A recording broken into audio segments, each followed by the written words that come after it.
SK바이오팜이라고 하는 업체가 6월 23일과 6월 24일 일반 투자자를 대상으로 공모주 청약을 받습니다.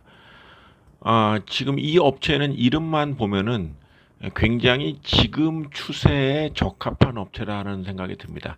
SK 계열사이고 지금 증시에서 가장 핫한 업종이 바이오 업종이기 때문에 그 두 단어를 합친 SK 바이오팜이라고 하는 업체에 대해서 관심이 끄는 건 사실입니다. 실제로 현재 기관 투자자를 대상으로 한 공모주 수요 예측 경쟁률이 836대 1이었고요.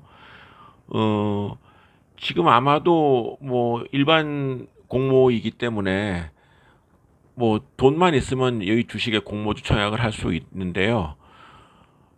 NH증권, 한국투자증권, SK증권, 하나금융 뭐 투자 여기에다가 이제 공모주 청약을 할 수 있는데 뭐 아마도 뭐 1000대 1, 2000대 1 정도가 되지 않을까 싶습니다. 돈이 아무리 많아봤자 몇 주 못 받으실 것 같은데 뭐 7월 2일 날 상장 예정입니다. 자, 그런데 과연 이 업체에 그 높은 경쟁을 뚫고 살만한 가치가 있는 기업인가에 대해서 한번 생각을 해보겠습니다.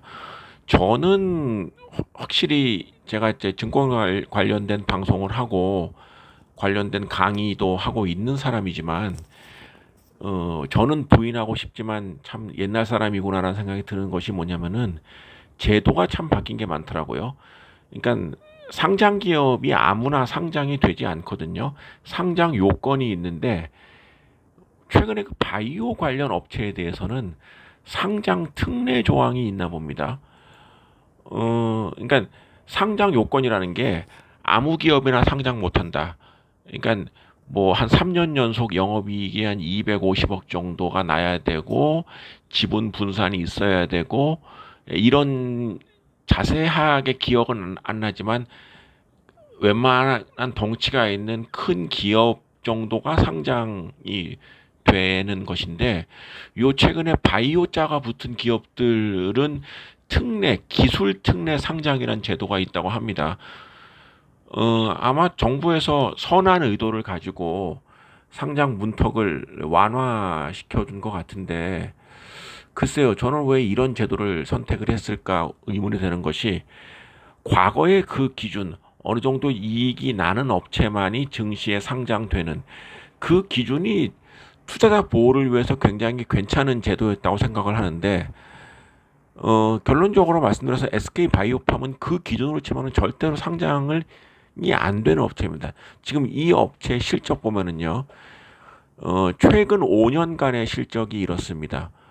매출이 뭐 가장 2019년에 1238억, 뭐 매출은 좋습니다. 매출은 났는데 단 한 번도 이 업체가 이익이 난 적이 없습니다. 그리고 2019년 말 기준으로 549억 원의 자본 잠식이 일어난 것이죠. 이번에 그 공모주 청약을 하기 때문에 아마 자본 잠식에서는 탈피를 할 수 있겠습니다만은 이 업체 단 한 번도 흑자가 나지 않았던 이 업체가 과연 상장이 되는 것이 맞는가? 그리고 상장한 다음에는 뭐 천지가 개벽하여 이 업체가 국내에서 뭐 바이오 시장을 뒤흔들 만한 업체냐? 저는 아니다. 절대로 아니다라고 생각을 합니다. 따라서 공모청약은 가급적이면 하시지 않는 게 좋다고 생각을 합니다. 이 업체 한번 홈페이지를 봤습니다.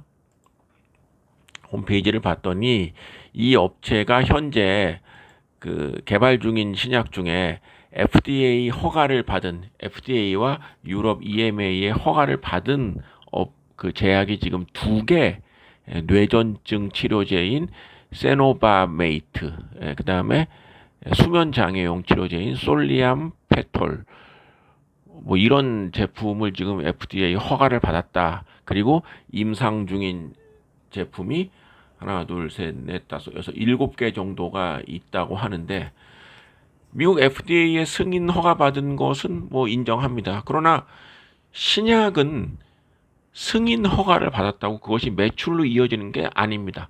절대로 아닙니다. 그리고 임상 단계에 있다는 거는 사실 의미가 없습니다.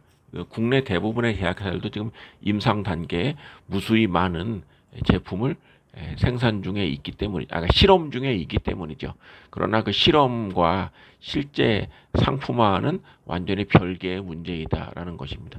사실 SK 바이오팜이 이번에 상장을 하기 때문에 SK도 드디어 국내 제약 시장에 뛰어드는 것이냐, 삼성바이오로직스처럼 SK도 주가가 크게 상승하지 않겠는가, 이런 기대를 하게끔 합니다. 그런데 사실 SK는 국내에서 가장 먼저 신약을 만들었던 그런 업체입니다. 현재 국내에 30개 신약이 있는데 그 중에 가장 최초로 선플라조하라고 하는 항암제를 SK케미칼에서 1999년에, 지금으로부터 21년 전이죠. 1999년에 최초로 생산을 했었습니다. SK케미칼은 그 뒤로도 2007년에 엠빅스 정이라고 하는 제품도 생산을 한 바가 있었습니다.